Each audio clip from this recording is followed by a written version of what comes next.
Medical, allopathic, homeopathic سب سے consultancy لیتے رہتے ہیں, آپ سے ٹپس شیئر کرتے رہتے ہیں. ایسی ایک پرسنالٹی ہمارے ساتھ موجود ہے, حکیم نیاز احمد ڈیال صاحب, جو کہ لاہور میں گزشتہ 10 سالوں سے پریکٹس بھی کر رہے ہیں. ویلکم کہتے ہیں, گڈ مارننگ. حکیم صاحب بہت شکریہ آپ تشریف لائے. تھوڑا سا اگر ہم جنرلی جو ہماری آج کل کی لائف سٹائل بیماریاں بن چکی ہیں ان پر ڈسکشن کریں. آپ نے جس طرح سے بتایا کہ آپ کی اسپیشلٹی یہ کہ آپ میڈیسن کے بغیر غذا سے علاج کرتے ہیں, تو دس از ویری اٹریکٹیو, کیونکہ ہم میڈیسن بہت سے لوگ ہیں جو نہیں کھانا چاہتے. میڈیسن کا اگر ایک اچھا افیکٹ ہے تو سائیڈ افیکٹس بہت زیادہ ہوتے ہیں, چاہے وہ ہومیوپیتھک ہو یا ایلوپیتھک ہو. تو غذا سے علاج کیا واقعی ممکن ہے, اور اسپیشلی جو لائف سٹائل ڈیزیزز ہیں جس کے لیے ریگولر لوگوں کو میڈیسن لینی پڑتی ہے؟ جی السلام علیکم. میں سب سے پہلے تو آپ کا شکر گزار ہوں ویلکم کہ آپ نے مجھے موقع دیا ہے, چونکہ آج کل ہمارے ہاں لوگ جو ہیں وہ ادویات پہ لگے ہوئے ہیں. ہمارا آج کا جو معالج ہے وہ مریض کو کہتا ہے کہ آپ دوا کھائیں نہ غذا کھائیں نہ کھائیں لیکن دوا ضرور کھائیں. اب دیکھ لیں اتنے امراض ہیں جن کے خالی پیٹ غذا سے پہلے آپ کی دوا ضروری ہے. تو ہمارا یہ مشن الحمدللہ, میں وضاحت کر دوں کہ میں پچھلے 30 سال سے الحمدللہ میری اس میں ریسرچ ہے, اور الحمدللہ میں غذا پہ ہی زیادہ جو ہمارا فوکس ہے. گریٹ. تو ہماری یہ خواہش بھی ہے, کوشش بھی ہے, اور ہم اپنے آنے والے تمام مریضوں کو یہ مینشن کرتے ہیں, ان کو ریفر کرتے ہیں کہ بھی آپ غذا کا زیادہ سے زیادہ استعمال کریں. اصل میں ہمارے ہاں ایک غلط کنسیپٹ ہے, لوگ سمجھتے ہیں کہ شاید زیادہ کھانے سے بندہ صحت مند رہتا ہے. ایسا ہرگز نہیں ہے. صحت مند غذا جو ہے وہ آپ کو صحت مند رکھتی ہے. اللہ تعالیٰ نے قرآن پاک میں ہماری صحت کے لیے ایک جامع اصول بتا دیا, وَكُلُوا وَاشْرَبُوا وَلَا تُسْرِفُوا, یعنی اور کھاؤ اور پیو اور اسراف نہ کرو, حد سے نہ بڑھو, اعتدال میں رہو. ہماری صحت مند زندگی کا جو راز ہے وہ غذائی اعتدال میں ہے.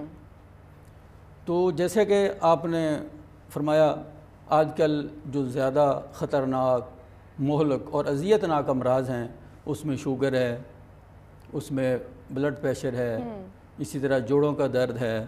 تو یہ وہ امراض ہیں جو ہماری غذا کے نتیجے میں ہم پہ حاوی ہیں. ٹھیک ہے.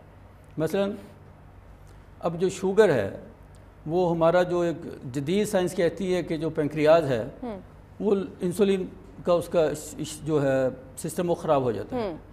اب وہ اس کی خرابی کی وجہ کیا ہے, وہ ہماری غذا ہے. ٹھیک ہے. جب ہم زیادہ چکنائیاں استعمال کرتے ہیں, ہمارا زیادہ رہن سہن, ہمارا جو آرام دہ سلسلہ ہے, ہم ادھر سے جی بھر کے مرغن اور چکنائی والی چیزیں کھائیں, فرائیڈ کھائیں, اسپائسی چیزیں کھائیں اور ہم سو گئے.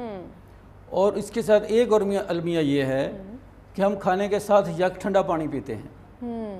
اب ہمارا معدہ جو ہے وہ جسٹ لائک کا ہنڈیا, جب ہم ہنڈیا میں غذا پکاتے ہیں تو اس کو ہیٹ کی ضرورت ہوتی ہے تاکہ وہ ساری چیزیں جو ہیں وہ مکس اپ ہو کے تیار ہو جائیں.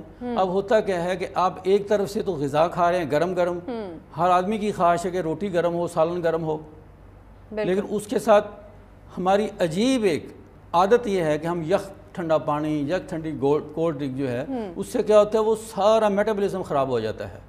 اور ہمارے نزدیک جو ہماری ریسرچ یہ کہتی ہے کہ جتنی بھی بیماریاں ہیں ان میں موسٹلی 70% جو ہیں وہ آپ کے میٹابولزم کی خرابی کی وجہ سے. اور ایک دوسری بات جو بڑی اہم ہے کہ medicine just like a mechanic اور diet just like a fuel. اب ہمارے ہاں کیا ہے کہ ہم نے جو گاڑی کا ایندھن ہے, جو ہمارے جسم کی خوراک ہے, اس کو ہم نے سیکنڈ جو اس پہ پرائرٹی پہ کر دیا ہے. جو ہماری فرسٹ پرائرٹی ہماری وہ دوا بن گئی ہے. آپ کسی معالج کے پاس جائیں, وہ آپ کو ایک دن میں 10 دوائیاں تو مینشن کر رہا ہے, لیکن حاشا کلّہ کوئی ایک ایسا معالج ہوگا جو آپ کو آپ کی پراپر آپ کے مزاج کے مطابق غذا تجویز کر سکے. ٹھیک ہے.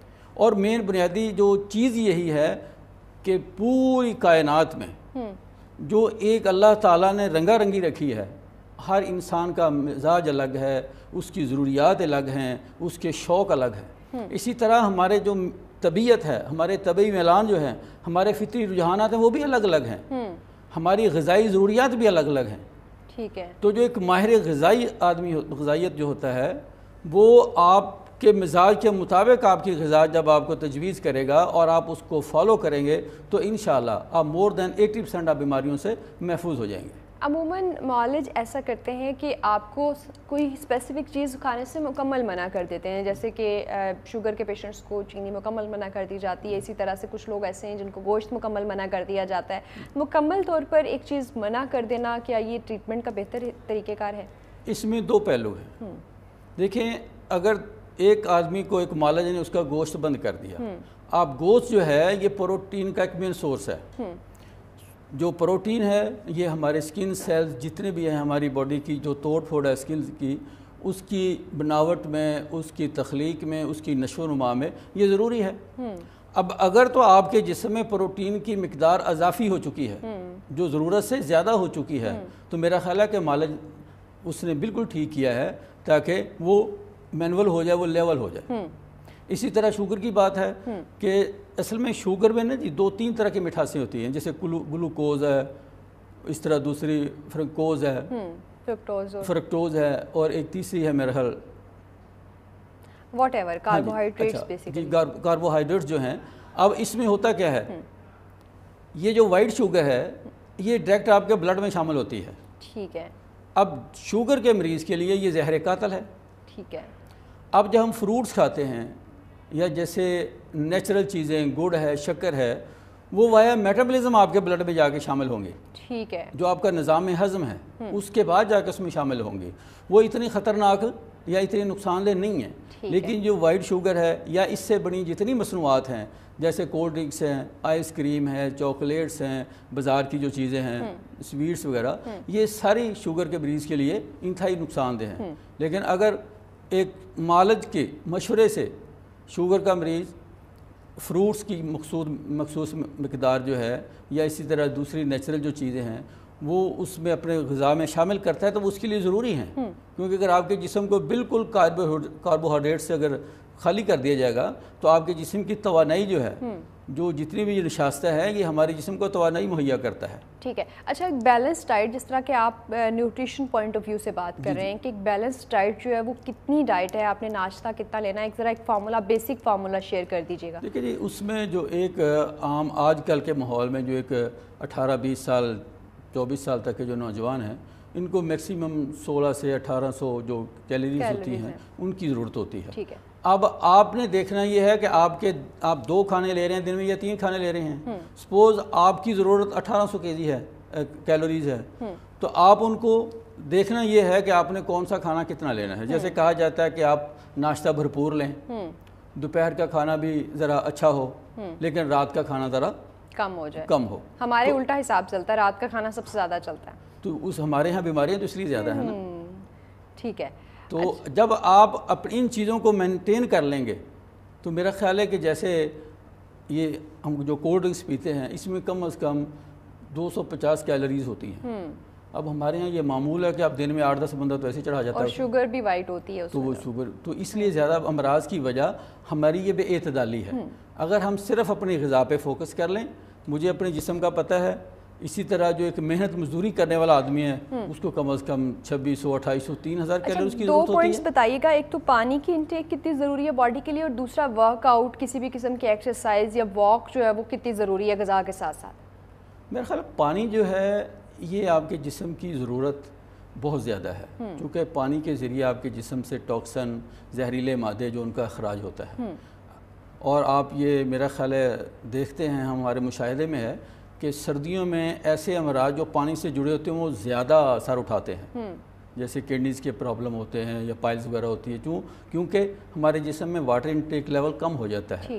لہٰذا ہمیں اپنے جسم کی ضرورت کے مطابق پانی کا جو استعمال ہے اسے لازمی کرنا چاہیے. کم از کم 6 سے 8 گلاس جو ہیں وہ آپ کی ضرورت ہے. اگر آپ وہ کم کر دیں گے تو زہریلے مادے جو ہیں ان کا جسم سے اخراج نہیں ہوگا، وہ خون میں شامل ہو جائیں گے. پھر اس سے جو خون سے جڑے امراض ہیں، خون میں تعفن آ جائے گا، انفیکشن آ جائے گی، تو اس کے لیے آپ کو پریشانی ہوگی. دوسری بات آپ نے کی ایکسرسائز کی یا ورزش کی. ہمارے خیال میں دنیا کی سب سے مؤثر ترین جو میڈیسن ہے وہ ورزش ہے. ٹھیک ہے. مؤثر ترین بھی ہے، مفت بھی ہے، اور آپ کے لیے بس سہولت آپ کر بھی سکتے ہیں. اس کے لیے ایسی کوئی کہیں دور آپ کو جانا نہیں پڑے گا. کیسی ورزش؟ کیونکہ آج کل تو جمز جو کروا رہے ہیں وہ اتنی ہارڈ قسم کی ورزش کراتے ہیں، آپ کی ہارٹ بیٹ کو کہاں پہنچا دیا جاتا ہے، بھاگ رہے ہیں، رننگ کر رہے ہیں. اعتدال سے ورزش کرنی چاہیے یا فل ہیوی ورزش کرنی چاہیے؟ میرا خیال ہے کہ وہ جو پہلے میں نے بات کی تھی نا جی اعتدال والی، وہ ضروری ہے. جو آپ کی جمز والی ایکسرسائز ہے اسے آپ ہمیشہ جاری نہیں رکھ سکتے. ٹھیک ہے. کہیں نہ کہیں کسی نہ کسی وجہ سے آپ کا تسلسل ٹوٹ سکتا ہے. لیکن یہ جو ہماری جیسے خواتین ہیں یہ چار دیواری کے اندر اپنے گھروں میں یوگا کی ایکسرسائز کر سکتی ہیں جو کہ بڑی ایزی ہیں. اسی طرح آپ مارننگ صبح کے وقت نماز کے بعد اپنے گھر کے قریب پارکس ہیں یا محفوظ گلیاں ہیں صاف ستھری جہاں پہ ہوا ہے آپ وہاں پہ کر سکتے ہیں. تو اس میں یہ ہے کہ ایک تو تیز قدموں سے چلا جائے، ٹھیک ہے، لمبی لمبی سانسیں لی جائیں اور اس طرح کیا جائے کہ جس طرح آپ کوئی چیز اندر کھینچ رہے ہیں جب سانس لے رہے ہیں اور اندر سے نکالنا تو کوئی چیز باہر پھینک رہے ہیں. اور ایکسرسائز یا ورزش جو ہے، سیر جو ہے، یہ مفید اسی وقت ہوتی جب ڈے لائٹ ہو. ٹھیک ہے.